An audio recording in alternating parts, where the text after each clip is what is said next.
ओम साई राम। अध्याय 36। श्री साईनाथाय नमः। आश्चर्यजनक कथाएं गोवा के दो सज्जन और श्रीमती औरंगाबादकर। इस अध्याय में गोवा के दो महानुभावों और श्रीमती औरंगाबादकर की अद्भुत कथाओं का वर्णन है। गोवा के दो महानुभाव। एक समय गोवा से दो महानुभाव श्री साईं बाबा के दर्शनार्थ शिरडी आए। उन्होंने आकर उन्हें नमस्कार किया। यद्यपि वे दोनों एक साथ ही आए थे, फिर भी बाबा ने केवल एक ही व्यक्ति से 15 रुपये दक्षिणा मांगी, जो उन्हें आदर सहित दे दी गई। दूसरा व्यक्ति भी उन्हें सहर्ष 35 रुपये दक्षिणा देने लगा, तो उन्होंने उसकी दक्षिणा लेना अस्वीकार कर दिया। लोगों को बड़ा आश्चर्य हुआ। उस समय श्यामा भी वहाँ उपस्थित थे।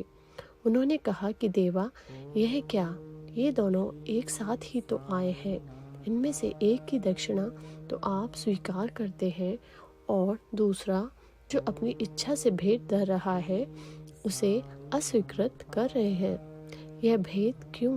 तब बाबा ने उत्तर दिया कि श्यामा, तुम नादान हो। मैं किसी से कुछ नहीं लेता।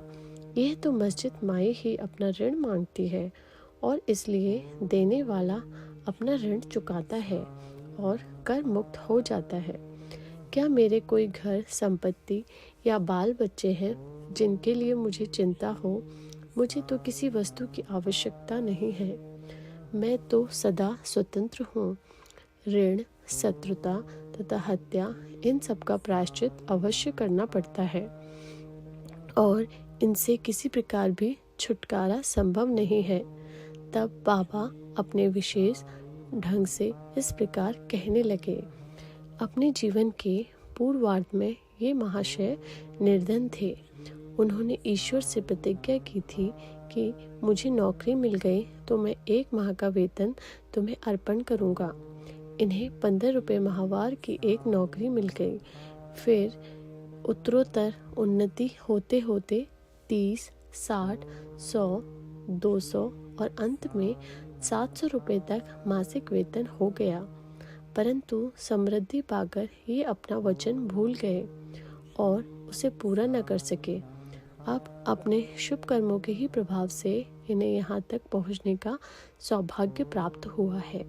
अतः मैंने इससे केवल 15 रुपये ही दक्षिणा मांगी, जो इनके पहले माह की पगार थी। दूसरी कथा।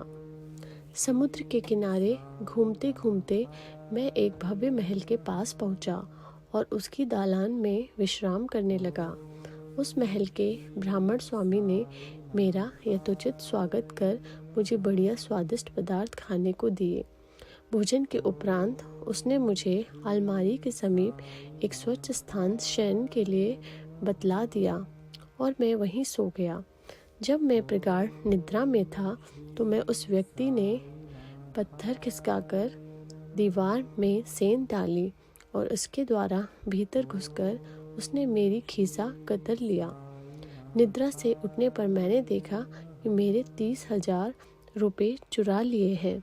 मैं बड़ी विपत्ति में पड़ गया और दुखित होकर रोता बैठ गया। केवल नोट ही नोट चुरा लिए थे, इसीलिए मैंने सोचा कि यह कार्य उस ब्राह्मण के अतिरिक्त और किसी का नहीं है। मुझे खाना पीना कुछ भी अच्छा न लगा और मैं एक पखवाड़े तक दालान में ही बैठे बैठे चोरी का दुख मनाता रहा। इस प्रकार 15 दिन व्यतीत होने पर रास्ते से जाने वाले एक फकीर ने मुझे दुख से बिलखते देखकर मेरे रोने का कारण पूछा। तब मैंने सब हाल उनसे कह सुनाया। उसने मुझसे कहा कि यदि तुम मेरे आदेशानुसार आचरण करोगे तो तुम्हारा चुराया धन वापस मिल जाएगा। मैं एक फकीर का पता तुम्हें बताता हूँ। तुम उसकी शरण में जाओ और उसकी कृपा से तुम्हें तुम्हारा धन पुनः मिल जाएगा। परंतु जब तक तुम्हें अपना धन वापस नहीं मिलता, उस समय तक तुम अपने प्रिय भोजन त्याग दो। मैंने उस फकीर का कहना मान लिया और मेरा चुराया धन मिल गया। तब मैं समुद्र तट पर आया, जहाँ एक जहाज खड़ा था जो यात्रियों से ठसाठस भर चुका था। भाग्यवश वहाँ एक उदार प्रकृति वाले चपरासी की सहायता से मुझे एक स्थान मिल गया। इस प्रकार मैं दूसरे किनारे पर पहुँचा। वहाँ से मैं रेलगाड़ी में बैठकर मस्जिद माई आ पहुँचा। कथा समाप्त होते ही बाबा ने श्यामा से इन अतिथियों को अपने साथ ले जाने और भोजन का प्रबंध करने को कहा। तब श्यामा उन्हें अपने घर ले गया और उन्हें भोजन कराया। भोजन करते समय श्यामा ने उनसे कहा कि बाबा की कहानी बड़ी ही रहस्यपूर्ण है, क्योंकि ना तो वे कभी समुद्र की ओर गए और ना उनके पास 30,000 रुपये ही थे। उन्होंने ना कभी भी यात्रा ही की, ना उनकी कोई रकम ही चुराई गई और ना वापस आई। फिर भी श्यामा ने उन लोगों से पूछा कि आप लोगों को कुछ समझ में आया कि इसका अर्थ क्या था। दोनों अतिथियों की घिघियाँ बंध गईं और उनकी आंखों से आंसुओं की धारा बहने लगी। उन्होंने रोते रोते कहा कि बाबा तो सर्वव्यापी, अनंत और पर ब्रह्म के स्वरूप है। जो कथा उन्होंने कही है वह बिल्कुल हमारी ही कहानी है और वह मेरे ऊपर बीत चुकी है। यह महान आश्चर्य है कि उन्हें यह सब कैसे ज्ञात हो गया। भोजन के उपरांत हम इसका पूर्ण विवरण आपको सुनाएंगे। भोजन के पश्चात पान खाते हुए उन्होंने अपनी कथा सुनाना प्रारंभ कर दिया। उनमें से एक कहने लगा कि घाट में एक पहाड़ी स्थान पर हमारा निवास स्थान है। मैं अपने जीवन निर्वाह के लिए नौकरी ढूंढने गोवा आया था। तब मैंने भगवान दत्तात्रेय को वचन दिया था कि यदि मुझे नौकरी मिल गई तो मैं तुम्हें 1 माह की पगार भेंट चढ़ाऊंगा। उनकी कृपा से मुझे 15 रुपये मासिक की नौकरी मिल गई और जैसा कि बाबा ने कहा कि उसी प्रकार मेरी उन्नति हुई। मैं अपना वचन भूल गया था। बाबा ने उसकी स्मृति दिलाई और मुझसे 15 रुपये वसूल कर लिए। आप लोग इसे दक्षिणा ना समझें, यह तो एक पुराने ऋण का भुगतान है तथा दीर्घ काल से भूली हुई प्रतिज्ञा आज पूर्ण हुई है। शिक्षा। यथार्थ में बाबा ने कभी किसी से पैसा नहीं मांगा और न ही अपने भक्तों को ही मांगने दिया। वे आध्यात्मिक उन्नति में कांचन को बाधक समझते थे और भक्तों को उसके पास से सदैव बचाते रहते थे। भगत महालसापति इसके उदाहरण स्वरूप है। वे बहुत निर्धन थे और बड़ी कठिनाई से ही अपनी जीवन बिताते थे। बाबा उन्हें कभी पैसा मांगने नहीं देते थे और न ही वे अपने पास की दक्षिणा में से कुछ देते थे।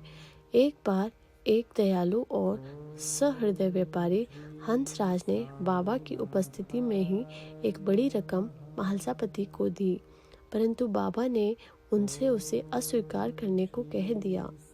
अब दूसरा अतिथि अपनी कहानी सुनाने लगा। मेरे पास एक ब्राह्मण रसोइया था जो गत 35 वर्षों से ईमानदारी से मेरे पास काम करता आया था। बुरी लतों में पड़कर उसका मन पलट गया और उसने मेरे सब रुपए चोरी कर लिए। मेरी अलमारी दीवार में लगी थी और जिस समय हम लोग गहरी नींद में थे उसने पीछे से पत्थर हटाकर मेरे सब 30,000 रुपये के नोट चुरा लिए। मैं नहीं जानता था कि बाबा को यह ठीक ठीक धन राशि कैसे ज्ञात हो गई। मैं दिन रात रोता और दुखी रहता था। एक दिन जब मैं इसी प्रकार निराश और उदास होकर बरामदे में बैठा था, उसी समय रास्ते में जाने वाले एक फकीर ने मेरी स्थिति जानकर मुझसे इसका कारण पूछा। मैंने उसको सब हाल सुनाया। तब उसने बताया कि कोपरगांव तालुके में शिरडी ग्राम में श्री साईं बाबा नाम के एक औलिया रहते हैं। उन्हें वचन दो तथा अपना रुचिकर भोज्य पदार्थ त्याग दो। मन में कहो कि जब तक मैं तुम्हारा दर्शन न कर लूँगा उस पदार्थ को कदापि न खाऊंगा। तब मैंने चावल खाना छोड़ दिया और बाबा को वचन दिया कि बाबा, जब तक मुझे तुम्हारे दर्शन नहीं होते तथा मेरी चुराई गई धन राशि नहीं मिलती तब तक मैं चावल ग्रहण न करूँगा। इस प्रकार जब 15 दिन बीत गए तब वह ब्राह्मण स्वयं ही आया और सब धनराशि लौटाकर क्षमा याचना पूर्वक कहने लगा कि मेरी मति ही भ्रष्ट हो गई थी जो मुझसे आपका ऐसा अपराध बन गया। मैं आपके पैर पड़ता हूँ, मुझे क्षमा करें। इस प्रकार सब ठीक ठाक हो गया। जिस फकीर से मेरी भेंट हुई थी तथा जिसने मुझे सहायता पहुँचाई थी वह फकीर फिर मेरे देखने में कभी नहीं आया। मेरे मन में श्री साईं बाबा के दर्शन की, जिनके लिए फकीर ने मुझसे कहा था, बड़ी तीव्र उत्कंठा हुई। मैंने सोचा कि जो फकीर मेरे घर पर आया था वह साईं बाबा के अतिरिक्त अन्य कोई नहीं हो सकता, जिन्होंने मुझे कृपा कर दर्शन दिए और मेरी इस प्रकार सहायता की। उन्हें 35 रुपए का लालच कैसे हो सकता था? इसके विपरीत वे अहेतुक ही आध्यात्मिक उन्नति के पथ पर ले जाने का पूरा प्रयत्न करते हैं। अब चोरी हुई राशि मुझे पुनः प्राप्त हो गई, तब मेरे हर्ष का पारावार ना रहा। मेरी बुद्धि भ्रमित हो गई और मैं अपना वचन भूल गया। कुलाबा में एक रात्रि को मैंने साईं बाबा को स्वप्न में देखा। तभी मुझे अपनी शिरडी यात्रा के वचन की स्मृति हो आई। मैं गोवा पहुंचा और वहां से एक स्टीमर द्वारा बम्बई पहुंचकर शिरडी जाना चाहता था, परंतु जब मैं किनारे पर पहुंचा तो देखा कि स्टीमर खचाखच भर चुका है और उसमें बिल्कुल भी जगह नहीं है। कैप्टन ने तो मुझे चढ़ने ना दिया, परंतु एक अपरिचित चपरासी के कहने पर मुझे स्टीमर में बैठने की अनुमति मिल गई और मैं इस प्रकार बम्बई पहुंचा। फिर रेलगाड़ी में बैठकर यहाँ पहुंच गया। बाबा के सर्वव्यापी और सर्वज्ञ होने में मुझे कोई शंका नहीं है। देखो तो हम कौन हैं और कहाँ हमारा घर। हमारे भाग्य कितने अच्छे हैं कि बाबा हमारी चुराई गई राशि वापस दिलाकर हमें यहाँ खींच कर लाए। आप शिरडीवासी हम लोगों की अपेक्षा सहस्त्र गुणे श्रेष्ठ और भाग्यशाली हैं, जो बाबा के साथ हंसते खेलते, मधुर भाषण करते और कई वर्षों से उनके समीप रहते हो। आप लोगों के गत जन्मों के शुभ संस्कारों का ही प्रभाव है जो कि बाबा को यहाँ खींच लाया है। श्री साईं ही हमारे लिए दत्त हैं। उन्होंने ही हमसे प्रतिज्ञा कराई तथा जहाज में स्थान दिलाया और हमें यहाँ लाकर अपनी सर्वव्यापकता और सर्वज्ञता का अनुभव कराया।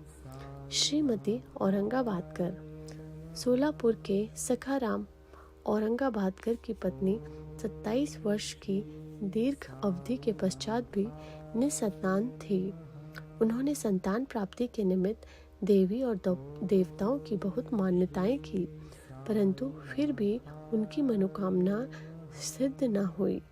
तब वे सर्वथा निराश होकर अंतिम प्रयत्न करने के विचार से अपने सौतेले पुत्र श्री विश्वनाथ को साथ ले शिरडी आई और वहाँ बाबा की सेवा कर 2 माह रुकी। जब भी वे मस्जिद को जाते तो बाबा को भक्तगण से घिरे हुए पाती। उनकी इच्छा बाबा से एकांत में भेंट कर संतान प्राप्ति के लिए प्रार्थना करने की थी, परंतु कोई योग्य अवसर उनके हाथ न लग सका। अंत में उन्होंने श्यामा से कहा कि जब बाबा एकांत में हो तो मेरे लिए प्रार्थना कर देना। श्यामा ने कहा कि बाबा तो खुला दरबार है, फिर भी यदि तुम्हारी ऐसी ही इच्छा है तो मैं अवश्य प्रयत्न करूंगा, परंतु यश देना तो ईश्वर के ही हाथ है। भोजन के समय तुम आंगन में नारियल और उदबत्ती लेकर बैठना। जब मैं संकेत करूं तो खड़ी हो जाना। एक दिन भोजन के उपरांत जब श्यामा बाबा के गीले हाथ तौलिए से पहुंच रहे थे, तभी बाबा ने उनके गाल पर चिकोटी काट ली। तब श्यामा क्रोधित होकर कहने लगा कि हे देवा, हे क्या आपके लिए उचित है कि आप इस प्रकार मेरे गाल पर चिकोटी काटे? मुझे ऐसे शरारती देव की बिल्कुल आवश्यकता नहीं है जो इस प्रकार का आचरण करे। हम आप पर आश्रित हैं, तब क्या यही हमारी घनिष्ठता का फल है? बाबा ने कहा, अरे श्यामा, तुम तो 72 जन्मों से मेरे साथ हो। मैंने अब तक तुम्हारे साथ ऐसा कभी नहीं किया, फिर अब तुम मेरे स्पर्श को क्यों बुरा मानते हो? श्यामा बोले कि मुझे तो ऐसा देव चाहिए जो हमें सदा प्यार करे और नित्य नया नया मिष्ठान खाने को दे। मैं तुमसे किसी प्रकार के आदर की इच्छा नहीं रखता और ना मुझे स्वर्ग आदि ही चाहिए। मेरा तो विश्वास तुम्हारे चरणों में ही जागृत रहे, यही मेरी अभिलाषा है। तब बाबा बोले कि हाँ, सचमुच में इसीलिए मैं यहाँ आया हूँ। मैं सदैव तुम्हारा पालन और उदर पोषण करता आया हूँ, इसीलिए मुझे तुमसे अधिक स्नेह है। जब बाबा अपनी गादी पर विराजमान हो गए तभी श्यामा ने उस स्त्री को संकेत दिया। उसने ऊपर आकर बाबा को प्रणाम कर उन्हें नारियल और उदबत्ती भेंट की। बाबा ने नारियल हिलाकर देखा तो वह सूखा था और बचता था। बाबा ने श्यामा से कहा कि यह तो हिल रहा है, सुनो यह क्या कहता है। तभी श्यामा ने तुरंत कहा कि यह बाई प्रार्थना करती है कि ठीक इसी प्रकार इनके पेट में भी बच्चा गुड़गुड़ करे, इसीलिए आशीर्वाद सहित यह नारियल इन्हें लौटा दो। तब फिर बाबा बोले कि क्या नारियल से भी संतान की उत्पत्ति होती है? लोग कैसे मूर्ख हैं जो इस प्रकार की बातें करते हैं।